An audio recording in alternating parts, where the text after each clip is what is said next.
maydonidagi odamlarning holatlari. Sud cholindi, insonlar qabrlaridan tirilib chiqib kelishni boshladi. Demak, odamlar yalang'och holatda, xatna qilinmagan holda tirilib Parvardigorning huzurida qoyim bo'ladi. Bu kunda mo'min bilan kofirning holati hargiz bir xil.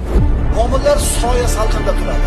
Yo Rahmonning arshini soyasida turadi, yoki o'zini qilgan solih amallarining soyasida turadi. Qiyomatning bir kuni 50 milga teng bo'ladi.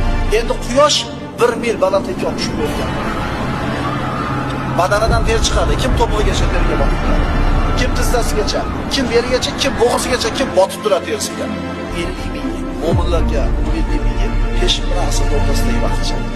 Demak, bu kunda mo'min bilan kofirning holati hargiz bir xil bo'lmaydi. Kofirlar yuzlari bilan yurib boradi. Yuztuban hollarida jahannam tomonga sudraladigan kimsalar, ana o'shalar eng ahvoli yomon va butunlay yo'ldan ozgan kimsalardir. Boshqa bir kofir toifalar bor. Ular butun haloyiqning oldida sharmanda bo'ladi. Birodalar, bu sharmanda bo'lmaydi. Onasining oldida sharmanda bo'ladi. Otasining oldida sharmanda bo'ladi. Do'stlarining oldida sharmanda bo'ladi. Maloikalarning oldida sharmanda bo'ladi. Eng yomon sharmandalik Alloh azza va jallaning huzurida sharmanda bo'ladi. U kunda odamlarning a'zolari o'zini foydasiga yoki zarariga guvoh beradi. Mo'minning a'zolari o'zini foydasiga guvohlik beradi.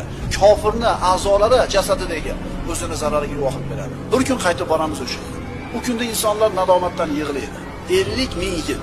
Bir toifa kishilar jannatga ketishlikka tayyorlanib turibdi, shod xurram, kimsa jahannamga ketishlikka tayyorlanib turibdi.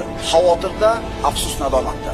Yo undan bo'lamiz, yo bundan bo'lamiz, Alloh saqlasin. Parvardigorlaridan qo'rqgan zotlar esa to'p holda jannatga haydaladilar. O'zi ketmaydimi? Yo'q, haydaladi. Yur deydi. Falonchi bor edi, yo'q, yur deydi. To qachon ular darvozalar ochilgan holdagi jannatga yetib ketganlarida sizlarga tinchlik, omonlik bo'lsin, xush keldingiz.